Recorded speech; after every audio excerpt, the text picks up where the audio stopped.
Welcome to the Encore Audio Archives YouTube channel. I'm Taper Dave, and this is my channel. I've uploaded hundreds of talks here that I've recorded at meetings in West LA, and I've also recorded conventions starting in 2013. I've got a bunch of those up. And Walt and Mary Murray, the original owners of Encore Audio Archives, started the company in the 80s, and Walt recorded Joe and Charlie's and a bunch of stuff down in Vista, California. My sobriety date is June 20th of 1994.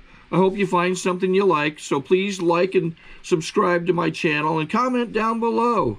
If you want to hear something that I don't have or that you don't see, I'll see that I get it. Anyways, take care and have a great day if you want to. Now let's welcome our main speaker for tonight, Sam.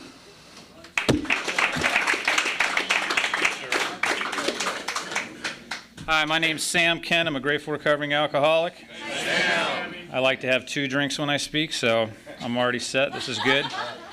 And I love Alcoholics Anonymous, man, how it's changed my life. And I usually start by thanking God in Alcoholics Anonymous for my health and my slowbriety, I've been calling it for a while. It's just a long, slow process of getting better, and most of us do slowly get better around here. And congratulations, anybody who took a chip tonight. And that was a great reading. Really, you know, just to show up here is the most important thing. And it's interesting that traditions keep AA together and the steps keep us together.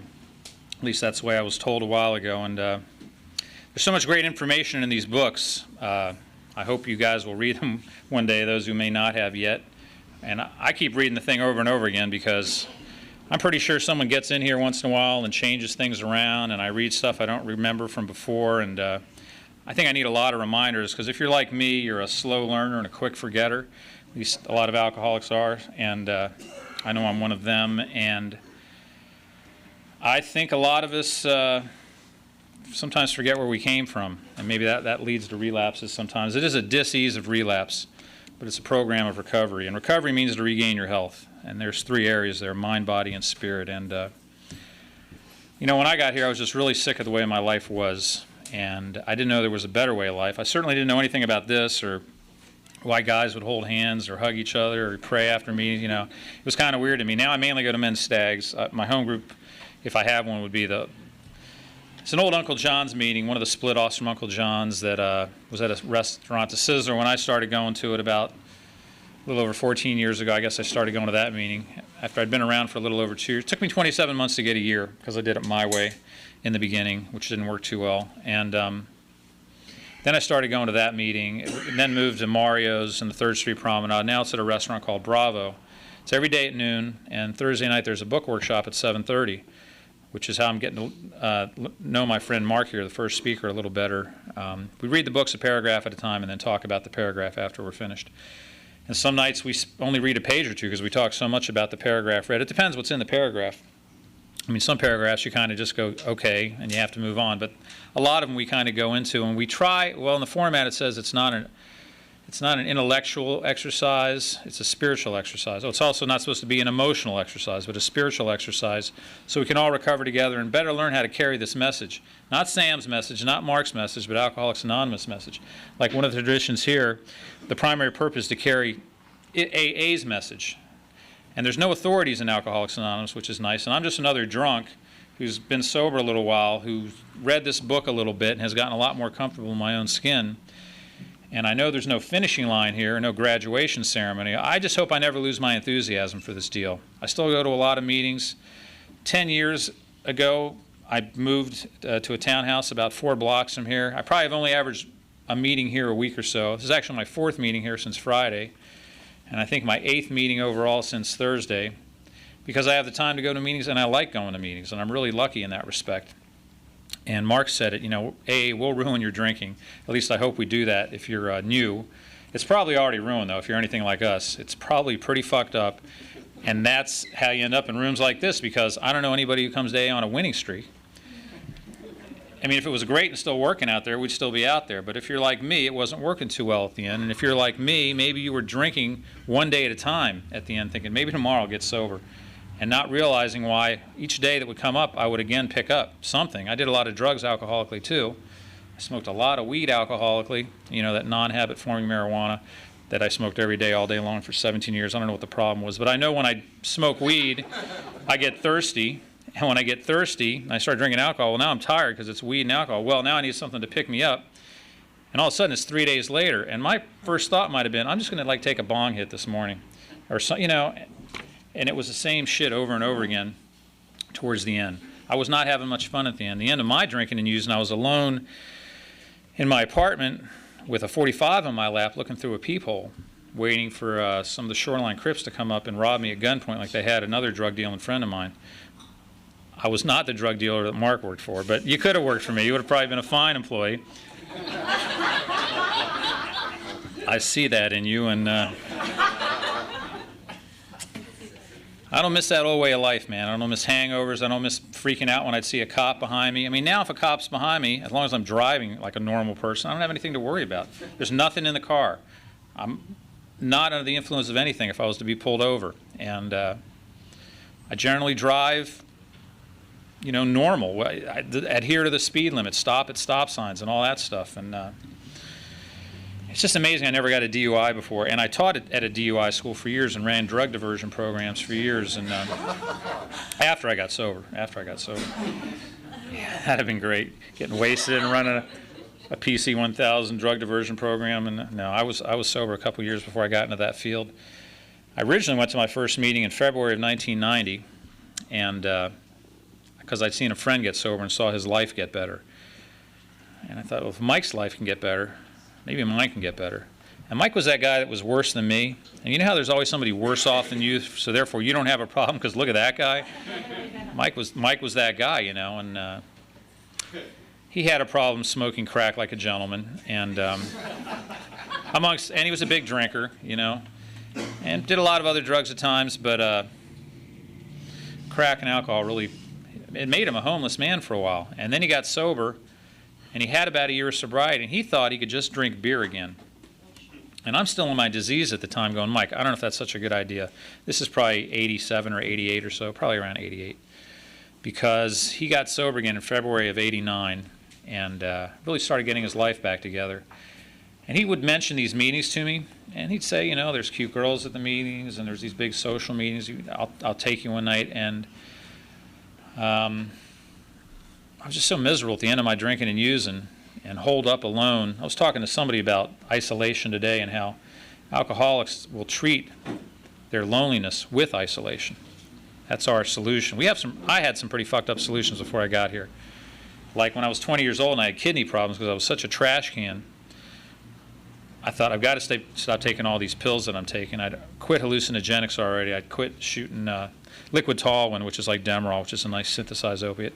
I never did heroin, so I wasn't as bad as a heroin addict. I mean, my dad was an anesthesiologist. I found brand new needles, and I got to crack ampules open. You know, so I was nice and clean. So I'm not like a heroin addict or anything. You know. But I was able to give up a couple things up. And at 20, I thought with these kidney problems, well, I've really got to get these pills. Or you know, my kidneys are getting fouled up, and I'm just going to drink, and smoke weed, and do cocaine, and eat Quaaludes, but I'll give everything else up. So it took me 11 more years after that to go to my first meeting. So that plan didn't work out very well. My great thinking, they say our best thinking gets us here. But there's this little line on page 44 I wanted to read, and a lot of you are probably familiar with this, where it starts about we agnostics, but it says, if when you honestly want to, you find you cannot quit entirely, or if when drinking you have little control over the amount you take, you are probably alcoholic. So if you're not sure if you're alcoholic or addict, if you honestly want to, like I did at the end, I think I honestly wanted to quit, and I couldn't. Or when I started, I had little or no control over the amount I took. But it's funny how this disease, or our minds then will, well, yeah, I have control. I used to say all the time, I could quit anytime I want to. I just don't want to. Then the last probably couple years of me being out there, I think I really wanted to and just didn't know there was a way out. And Mike finally took me to this first meeting, and it was February 6, 1990. I guess I had about 5 days. My natal birthday is February 10th. I had a big blowout. I turned 31. I still remember being at Apple's, this bar, kind of a New York bar up on Wilshire, and Mike Tyson lost to Buster Douglas that night. I kind of remember him getting knocked down and the mouthpiece flying out, and the great thing about my birthday, well, you know, you could ask people to buy you drinks. I would kindly ask to get me doubles, just, you know, because if they're buying, and you know, liquor's quicker. And anyway, I don't remember the rest of the night. I drove home. I don't remember driving home. And if you've ever driven in a blackout, I mean, it's kind of scary when you're not sure where you parked your car. You know, the next morning you go out and you're really not sure. I mean, unless you have a parking spot for your building or your house or whatever. But if you had street parking like I used to live in, and you didn't know to go left, to go right, to go to the block here, to you know, if the street parking was bad, and much less how dangerous we are when we're driving a 2,000-pound missile around or whatever it is you're behind, you know, the wheel.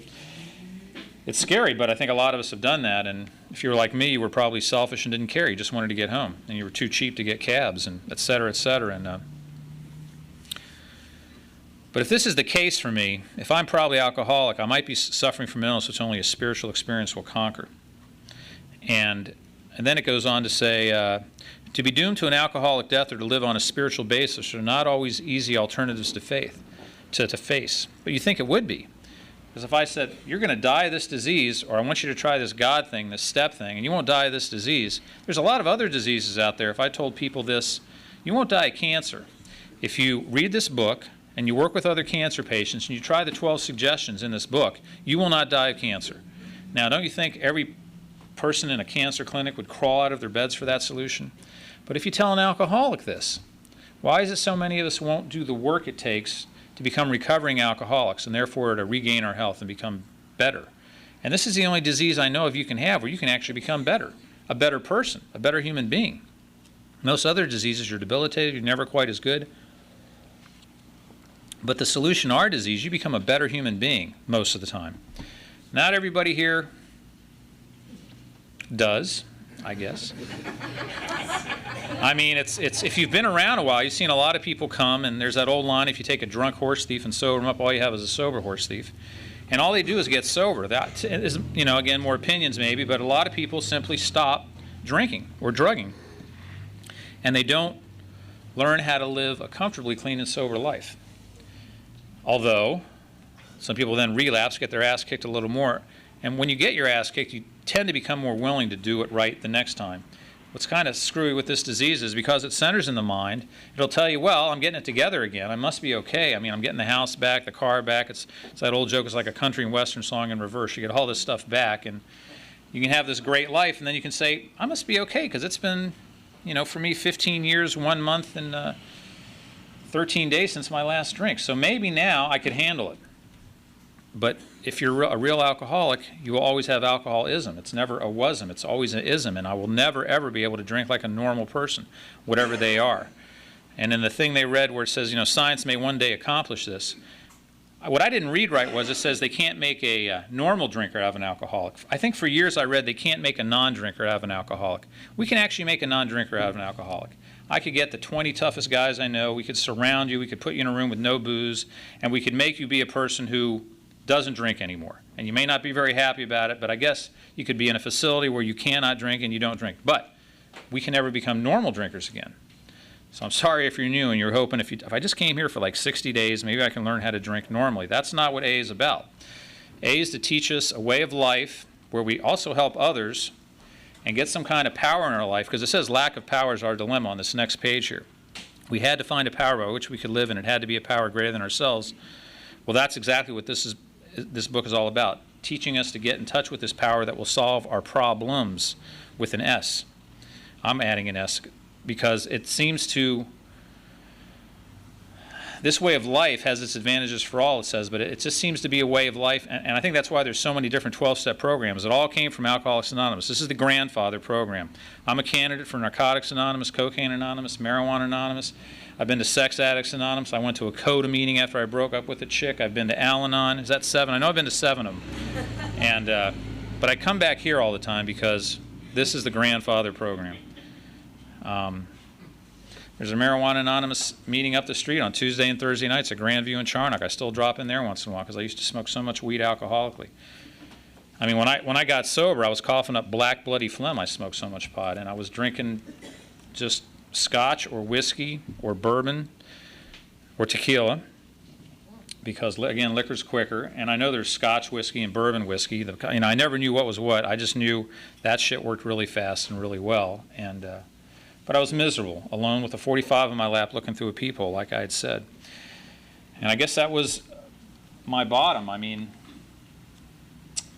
I think I've just been sliding down for a long time, you know.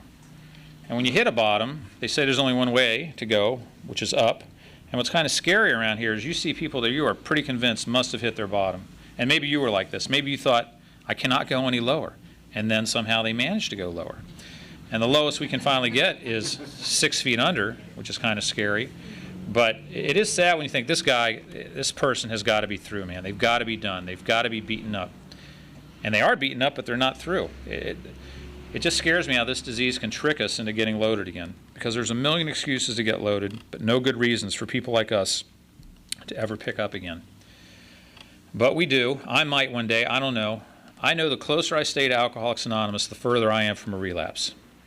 It makes sense, doesn't it? I mean, the closer I am to this deal, the further I am from that old way of life. So I still stay close. I think I still average about a meeting a day. Like I said, in the last few days, I've averaged more than a meeting a day. Since I've come back, I was in Australia and New Zealand, a great trip. One of my acronyms for God is Great Outdoors. I don't know if you've ever been to the South Island of New Zealand. It was just gorgeous, you know.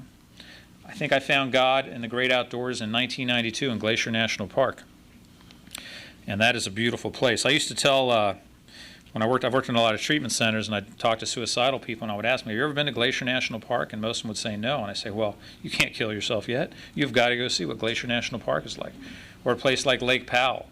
There's so much beauty in our world, right in our backyard, really. I mean, you can travel over the world. I mean, Norway was a beautiful country to visit, for instance, but the Grand Canyon, I mean, there's Yosemite, there's just so many beautiful places right here in our country. And that's just a little bit of my God today. And it's also great that it's God as I understand Him. It doesn't matter really how I understand Him. If you don't like my God, get a different God, get a better God. If your problems are getting bigger, get a bigger God. But hopefully you'll have a God that's pretty forgiving, my God is, and very loving. One of my friends says that his God doesn't keep a record of wrong. I like that. Because I think a lot of us grow up with a God that, from our religious upbringing, and we're going to hell for all the stuff we did. I don't know about that myself. I don't know if there is a hell. I mean, I know we have a living hell here sometimes when we're out there. But I don't know if there's another life after this. I just don't know. This may be the only life we get. Maybe the only life I get. I want to make the most out of this one. And sitting alone in my apartment with a 45 in my lap looking through a peephole is not living life. But I would say I'm home partying. I'm alone with a 45 in my lap looking through a peephole. Yeah, it's a party.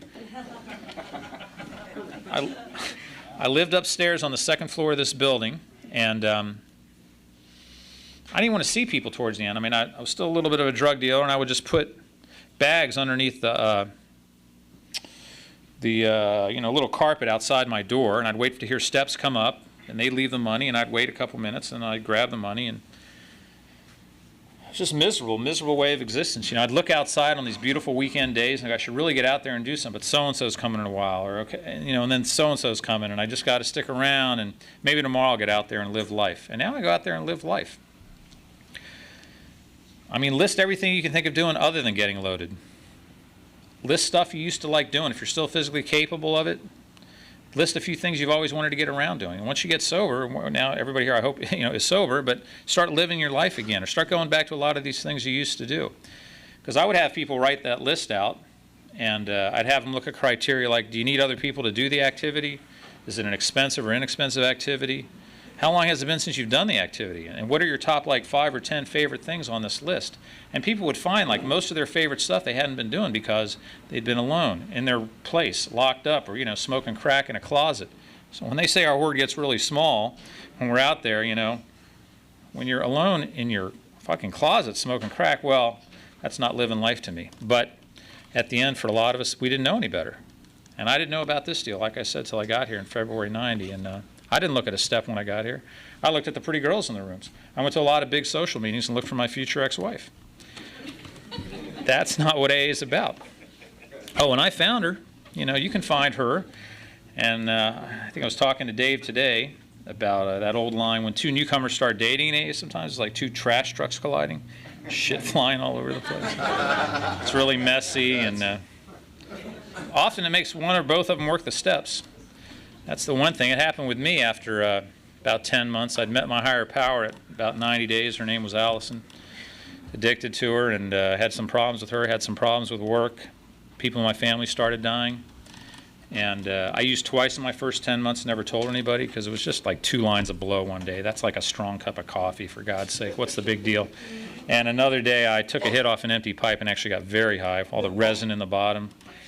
And but why tell anybody? Because me and my ego wanted to take a year cake. And I took a year cake in February 90 for a year that I did not really have. And that ate at me the whole time. And you can learn a lot of the right things to say and get up here and sound good. But what do you do when you walk out the door? That's where the test is. It's easy to learn the right things to say. And some speakers, I think, are really good, and they sound good. And hopefully when they leave, they're doing good. And I could do better out there. But I think today I live more about, I think I'm walking the walk a little bit more than just talking the talk. It's easy to learn how to talk the talk. So, I had a point I was making before. Was anybody paying attention like 35 seconds ago?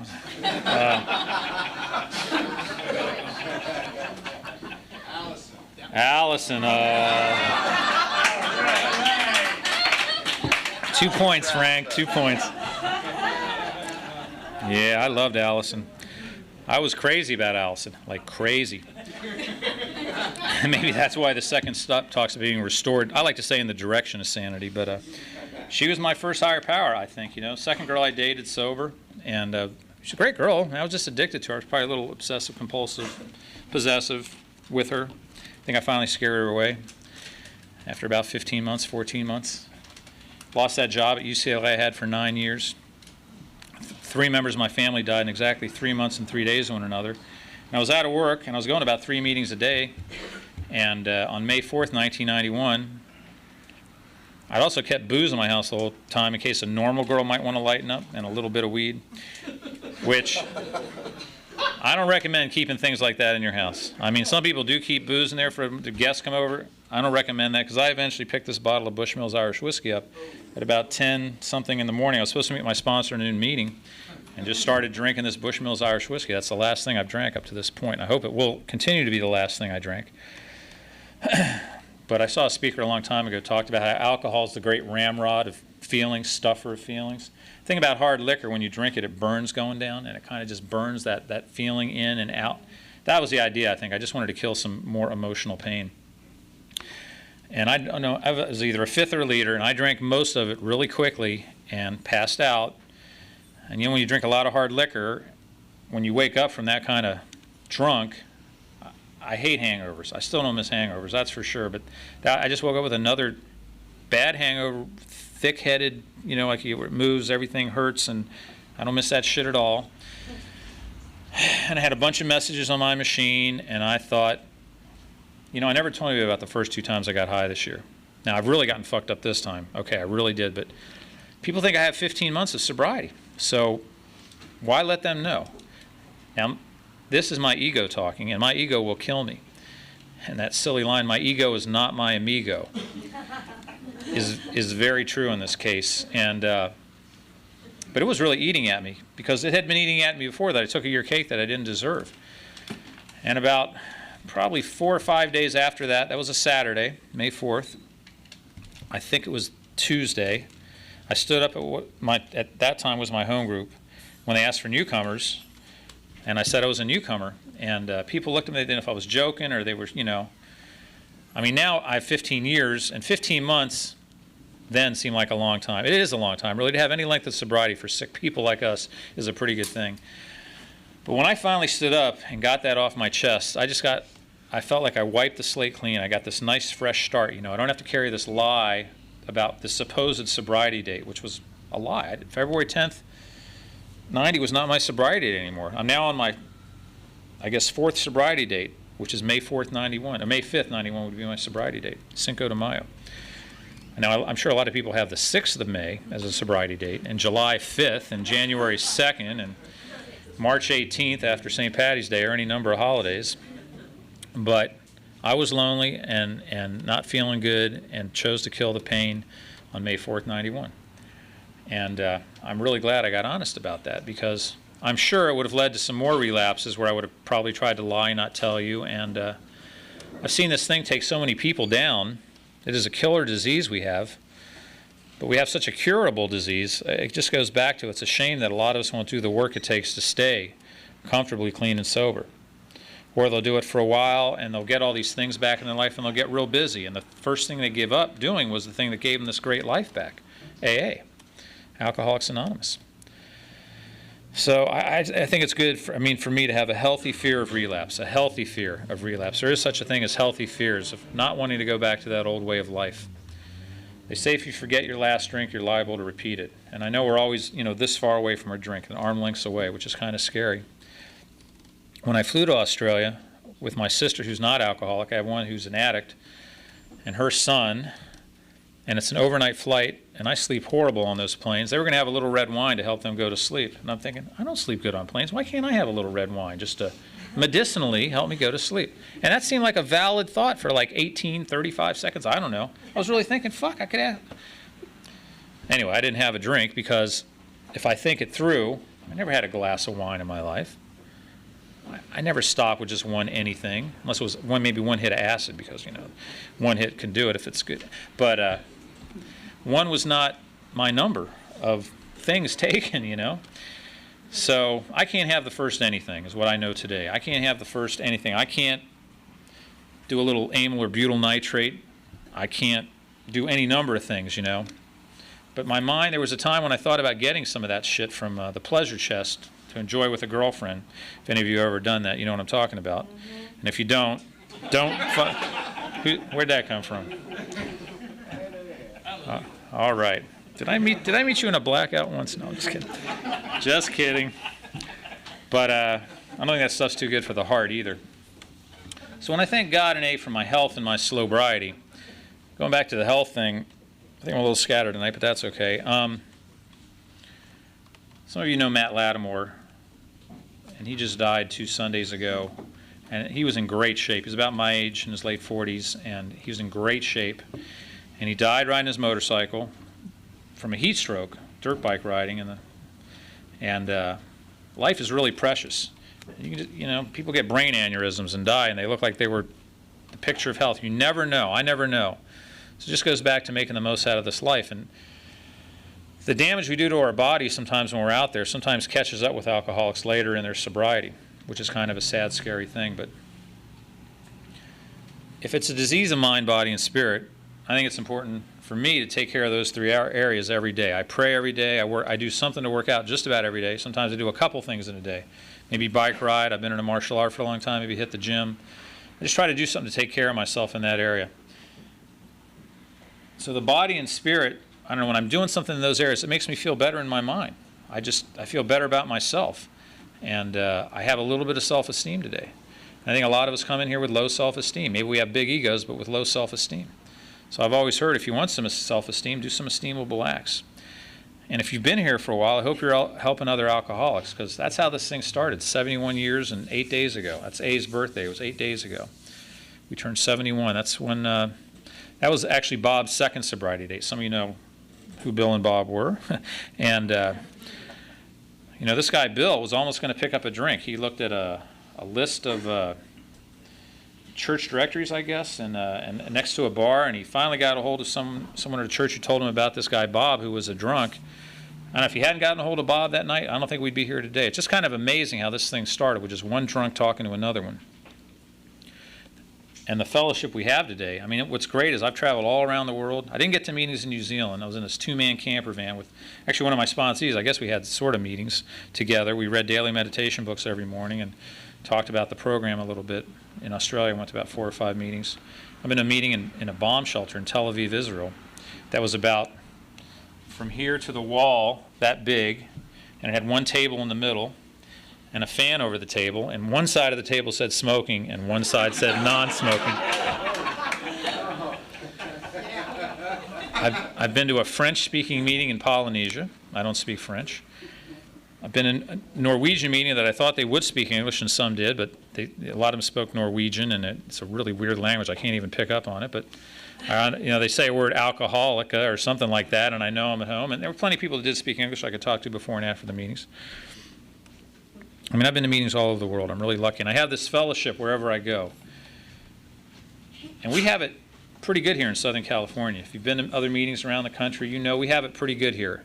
Maybe we go a little overboard on the celebrating birthdays with the cakes and all, because a lot of other places, I remember Chicago, for instance, or some town just outside of Chicago, they just, it seemed like, first off, half the guys were Bob, alcoholic. That's one thing I remember. And when they would say, I'm Bob, alcoholic, 28 years, they just say it was their anniversary. Wasn't clapping, they didn't get to talk and stuff like that. It was just another day, which in the big picture, it's just another day. But it's nice to have some sober living experience. And then we become, Roy, what do you say? We're modern miracles of mental health. Is that it? We are miracles of mental health. That is true. We are, especially my friend Roy back there, who's sober a long time. But when I saw you, I thought of that line. I like that line. And we're not necessarily bad people. We might do some bad things, especially under the influence. They say we're sick people trying to get better. And most of us do slowly get better, going back to Slowbriety. Since I'm never cured of this thing, since all I have is a daily reprieve. I think I just have a daily reprieve with a lot of my character defects, too. We're in this workshop we do Thursday nights at Bravo, just talking to another guy about that, too, when we read the books a paragraph at a time. We're just getting into step 8. And there's this line. It says, our primary purpose, carry the message. The group has but one primary purpose. We have a primary purpose to stay sober and carry the message. And it says here, our real purpose is to fit ourselves to be of maximum service to God and the people about us. So that's a lot of purposes. But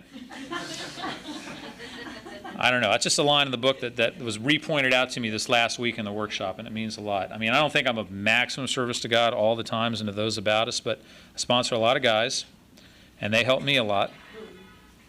In December, technically, I was sponsoring about 25 guys, which seems like a lot, but see, about 10 of those guys would just call me their sponsor, but they wouldn't call me. I wouldn't see them at a meeting. They wouldn't do anything I suggested. So what I did was, and I'm sure 8 of them don't even know this, I just don't consider myself their sponsor because I'm not doing. I guess if they called me back and they want to do some work, that's great. But what I do with the guys I sponsor, there's a couple in the room, Frank and Steve right here, that in my little phone thing, if you put the number 1 before their name, it comes up alphabetically before everybody else, and it's 1 and then their names alphabetically. And I just took the 1 off of about 10 guys' names. And a couple came back, and most I still haven't spoken to since December, and I hope most of them are sober. Because I used to call them once in a while and try to check in on them, and I'll be there for them if they want. But this book says, don't waste your time on people like that. Go find someone who will eagerly, take what's being offered here. And guys like Frank and Steve, they seem pretty eager to do this stuff and go through the work. And I talk to them both a lot. And Frank's schedule didn't let him come to the Thursday night workshop, but we talk a lot. He's in his 10th year of sobriety. It's just an amazing thing. And Steve, I see every Thursday night and a bunch of other days at the Bravo meeting or some other meetings too. And there's guys I've known in the program for 15, 16 years now. It's amazing. I met Dave probably 10, 11, 12 years ago. Today I was bicycling to that Bravo meeting, and I got a call from Dave saying, I got some tickets to the Playboy Jazz Festival. Would you like to go?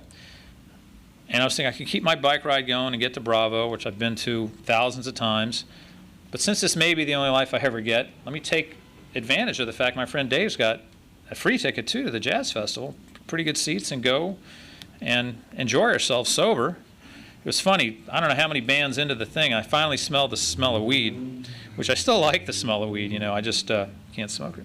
But I just enjoyed smell. It didn't smell like great weed, you were saying, but what are you going to do? But there were a lot of people drinking around us. That girl with the tequila, the Patron, and trying to, and it really didn't look that appealing to me, thank God. Some days it kind of does, but that's just the disease talking.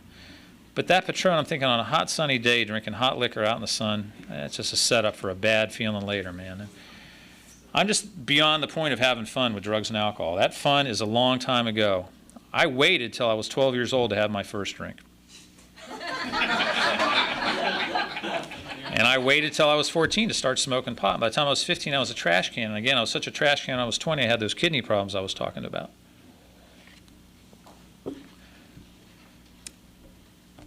I caught a buzz probably when I was 14 or 15 that was awesome. And I'm sure I had a few good times into my 20s even. But the fun was so long gone before I got here at age 31 and 32. I guess I was originally the class of 90, but like I said, I failed that year, so class of 91.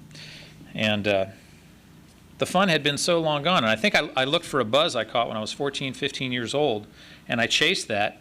And, you know, when you do a lot of other drugs and you say, well, if I take a couple downers and do a little of this thing and a little drinking of that and maybe smoke some PCP, and, you know, for like 18 seconds you got the right buzz, and then you're like over here and trying to bring yourself back in, or, you know, or even at the end with just alcohol and cocaine and marijuana, and you're spending like hundreds of dollars to stay even, and it's just fucking insanity. But a lot of you guys are laughing, so you must know what I'm talking about.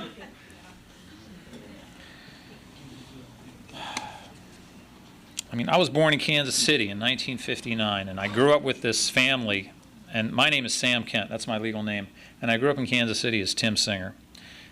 Because my parents had got divorced when I was really young, and I didn't know who my real dad was. My mom married when I was so young, I thought the man I grew up with, Jack Singer, was my father, and I thought my real name was Tim Singer.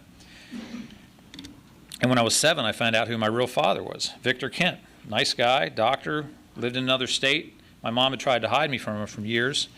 And he finally did whatever legally he had to do to see me, and I would see him in the summers of 7, 8, 9, and 10. And living in Kansas City, he was living in Maryland. Sometimes I go to Maryland and be called Sam, come back to Kansas City and be called Tim. I don't know what this has to do with him becoming an alcoholic, but I know it was a little weird, man. And I know the summer I was 10, I went to visit my dad in Maryland, and my mom went to visit relatives in Italy. And she was sick, and she wrote me from this hospital bed. And I didn't write her back. And she wrote another letter, and I just knew she was sick in the hospital. I thought she'll come back and do what mothers do. And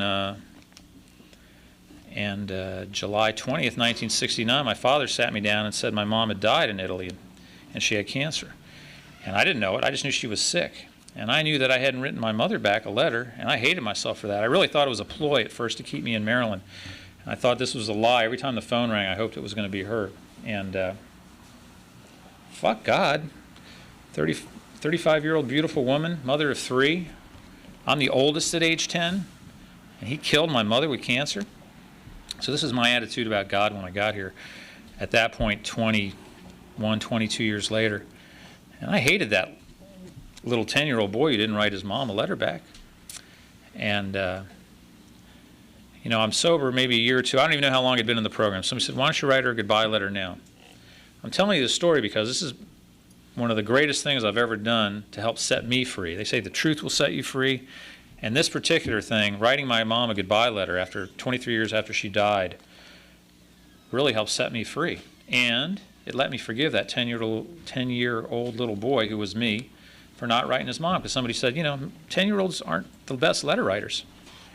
And I had to forgive myself. And I got here, and you guys said, you don't have to have that God. And I don't think today my God doesn't go out and pick people to get killed or say Matt's going to die on his motorcycle of a heat stroke today, and this person's getting married in February of 2011, and that person's going to do this on such and such a time. I don't know. Maybe it is all set out like that. I really don't know. I just like what it says at the Westwood 2+2 meeting in stained glass, that God is love. So if God is love, why would love do bad things? I just think bad things happen sometimes. People get sick. Stuff happens. There's disease out there. There's a lot of sick people that do a lot of sick things that I don't think is God's will. That's just a sick person's will. And it's going to continue to happen. There's always wars. I mean, the history of mankind is kind of man unkind sometimes. But here in Alcoholics Anonymous, in this fellowship, we can spread the love around, I think. We can grab somebody who's struggling and tell them, man, we struggled too when we were new. And here's some things I did to help me get out of that tailspin. And if you want what we have and are willing to go on any length to get it, there's a whole bunch of suggestions. And something else I didn't see right in this book. There's a whole lot of things I didn't see right in this book. In the beginning of the 5th step where it says that, how does it say it? Here are the steps we took, which are suggested as a program of recovery. Well, I always heard they're suggested as a program of recovery. So I don't, you know, suggestions you don't have to necessarily do. But they said, here are the steps we took. They took these steps. That's why those people that wrote this book in the beginning were sober. They took the steps. And before that it says half measures avail us nothing, which still kind of pisses me off. Why can't half measures avail us like 30, 40%, half? Maybe half measures can avail you a little something. But the fact was these people took the steps, and that's why they were sober. So if I take the steps, or work the steps, or end up living the steps is what I think the goal is around here. I know a lot of alcoholics don't like the word work, by the way. So if you don't, so take the steps, whatever, just start incorporating them in your life. Because the proof is in the pudding of the faith that all these people who have done this stuff, they've acquired a lot of faith. I've acquired a lot of faith that everything's going to be okay. It's not going to be quite the way I want. I've been talking to my buddy Frank, for instance, with his job thing, and it's easy to immediately get into fear. Frank's always been taken care of. He'll always be taken care of. I've always been taken care of. I've never been homeless. I've always had some money to pay bills. I mean, I've had a lot less money at times than others, but I've always been taken care of. And my sponsor says on every U.S. coin and bill, it says, "In God we trust." So, I mean, we still are responsible for the effort put forth. We have to do the work to get the work, to get the money, but I think we're all going to be taken care of. Probably everybody in here has their needs met, and probably nobody has everything they want. But it's really important to have your needs met. And I don't think all my wants will ever be met. But it's nice to want stuff and it's nice to work towards stuff, but the results are in God's hands. They're out of Sam's hands. And by the way, you want me to go to 10 of 5 of what's 5? So we're in the footwork business, they told me. And when I got here, I didn't really want to admit I was powerless over anything. And my sponsor tells me today, well, you are powerless over a lot of stuff, but you're not helpless. Those are two different words. And I think a lot of people equate the two together. I mean, if you want to be some helpless little poor woe is me person that can't even get out and find a job, okay, you can be that if you want, but we have a lot of personal power. I mean, I'm the one who has to go to the gym. I'm the one who has to get my ass to a meeting. I'm the one who has to show up at work. I'm the one who has to write the checks. So we do have some power, but I'm powerless over alcohol and other people and a lot of situations and results. And my life had become really unmanageable. And it can become unmanageable sober, which is kind of a drag. So I have come to believe there's a power greater than me that seems to be restoring me in the direction of sanity. But I think I used to read this step, came to believe that a power greater than ourselves would definitely restore Sam Kent to sanity. It just says could restore us to sanity. And in the third step, this decision I continue to make to turn my will and my life over to the care of, and I think for years I read the control by God as we understood him. It just says the care of. Again, I think it's a loving God. If you don't like the God you have, write down all the qualities and attributes you would like your higher power to have. And why don't you let that become your new higher power, or a better, improved higher power. Ask your sponsor what their higher power is like. Hopefully you have a sponsor. And a sponsor isn't a financial advisor or a marriage counselor or any number of things. This is not a dating service. I've heard all kinds of stuff, and I've seen all kinds of stuff happen that have nothing to do with AA. But a sponsor hopefully is a little bit familiar with this book, and they'll take you through the process of the steps, and they'll go through it. It's great to go through it paragraph at a time. And there's no timetables. You don't have to have the first step finished by 9 o'clock and, or whatever. But they used to get people on the third step. Before they take them into their first meeting, they would talk to them about the first 3 steps, get them convinced of the first 3 steps, say a third step prayer with them, and then take them down into their first meeting. And I hear people, that have been around for years and have never even gotten to a 4th step. And that's kind of a scary step in a lot of ways for a lot of people. But I liken it to, you wouldn't carry a bucket of shit around behind you your whole life and just, it's your bucket of shit and you're used to the smell and it's, kind of warm and it's your shit. But you wouldn't really, I saw somebody saying, it's like your little turd, your little image, this is my shit. It's all mine. It's not yours, it's mine. I like the smell, it's my shit. But you really wouldn't do that. But until you do a 4th and 5th, I think we're all carrying a lot of shit around. And the idea is to get rid of some of this shit and not have to carry it around and not have to stink up the place with our shit. And then, once you get to let go of that stuff, there's a lot of promises here for a lot of the steps. And there's promises for the 5th step. And maybe, because the time's running down, I might just talk a little bit about some promises. Other promises, the promises they read at meetings are for when you're halfway through your 9th step amends. But if you do a 5th step, if you pocket your pride and go to it, illuminating every twist of character, every dark cranny of the past. Once we have taken this 5th step, withholding nothing, we are delighted. We can look the world in the eye. We can be alone at perfect peace and ease. Our fears fall from us. We begin to feel the nearness of our Creator. We may have had certain spiritual beliefs, but now we begin to have a spiritual experience. The feeling that the drink problem has disappeared will often come strongly. We feel we are on the broad highway, walking hand in hand with the Spirit of the universe. So there's a lot of promises in this book, and I didn't know about all the rest of the promises till I had some other addict alcoholic take me through this book, a paragraph at a time, and say, here are promises for the 2nd step, here's some for the 3rd, here's some for the 5th, here's some for the 9th, 10th, 11th, and 12th, and I hope someone will show you the promises in this book. And I hope if you're having any problem with God, you'll realize that what I had to realize, that my willpower will not keep me sober. I might get sober, and I see a lot of people get sober, but I couldn't stay sober until I found a power greater than myself. If my willpower won't keep me sober, I have to have a power greater than myself. And I really don't know what the God thing is. I just think there's a little bit of God in all of us. So I usually like to end by saying, from the God in me to the God in you, God bless us all. Thanks for listening.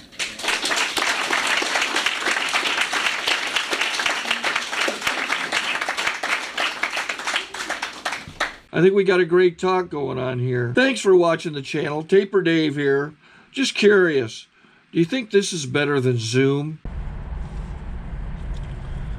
Okay, this is how I prepare my drone for launching. I like to do it inside the cab of my truck so I'm not standing outside in the weather. To install the joysticks for control, up and down, right and left, powered on. I have an Android phone that I use to connect it to the drone with, and it's actually controlled through the iPhone, through an app. Oops, wrong way.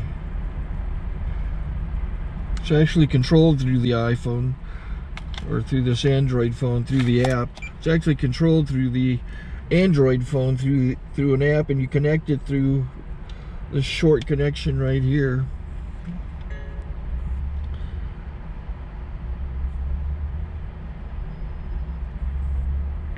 Remote control connected.